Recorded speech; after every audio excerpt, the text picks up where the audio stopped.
नमस्ते दोस्तों, मैं आपका होस्ट और आज हम आपको एक ऐसी जगह लेकर जाएंगे जिसे भगवान शिव का पहला ज्योतिर्लिंग कहा जाता है, सोमनाथ ज्योतिर्लिंग। कहानी शुरू होती है चंद्रदेव से। बोला जाता है कि चंद्रदेव ने राजा दक्ष की 27 बेटियों से विवाह किया था, पर चंद्रदेव को सबसे ज्यादा प्रेम अपनी पत्नी रोहिणी से था। जब ये बात राजा दक्ष को पता चली तो वो काफी गुस्सा हुए और उन्होंने चंद्रदेव को श्राप दे दिया। वो बोले कि चंद्रदेव, मैं तुम्हें धीरे धीरे खत्म होने का श्राप देता हूँ। और वही होने लगा।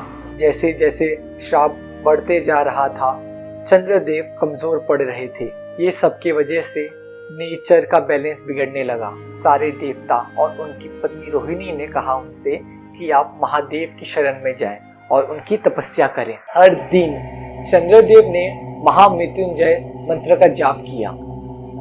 शिव जी उनकी भक्ति से काफी खुश हुए और उन्हें आशीर्वाद दिया कि तुम कभी भी पूरी तरह से खत्म नहीं होगे। शिव जी ने चंद्रदेव को अपने जटाओं में जगा दी और उनको श्राप से मुक्ति दी। इसी तरह कृष्ण पक्ष और शुक्र पक्ष का जन्म हुआ। हफ्ते की 7 दिन चंद्रदेव धीरे धीरे घटते रहते हैं और जैसे ही चंद्रदेव पूरी तरह घट जाते हैं, अगले दिन चंद्रदेव फिर से एक जन्म लेते हैं। धीरे धीरे चंद्रदेव फिर से अपने नेचर फॉर्म में आ जाते हैं, जहां पर चंद्रदेव ने भगवान शिव की तपस्या की थी। भगवान शिव ने उस जगह को वरदान दिया कि इस जगह कोई भी मेरी पूजा करेगा, कोई भी मेरी भक्ति करेगा, उसका कभी भी अंत नहीं हो सकता।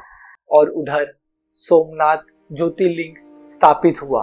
ये सोमनाथ का मतलब क्या है हम वो बताएंगे अब आपको। सोमनाथ का मतलब होता है सोम मतलब चंद्र और नाथ का मतलब होता है स्वामी। सोमनाथ के सामने एक बोर्ड लगा है और वो बोर्ड पे लिखा है कि सोमनाथ मंदिर और दक्षिण ध्रुव के बीच में कोई भी जमीन नहीं है। और ये बात सच है।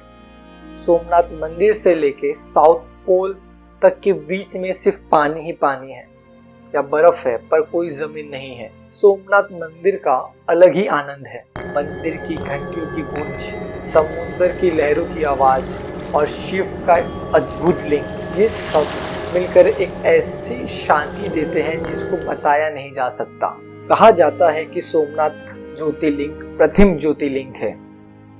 ये सभी ज्योतिर्लिंगों से सबसे इम्पोर्टेंट माना जाता है और इसका हिस्ट्री भी बहुत अलग है।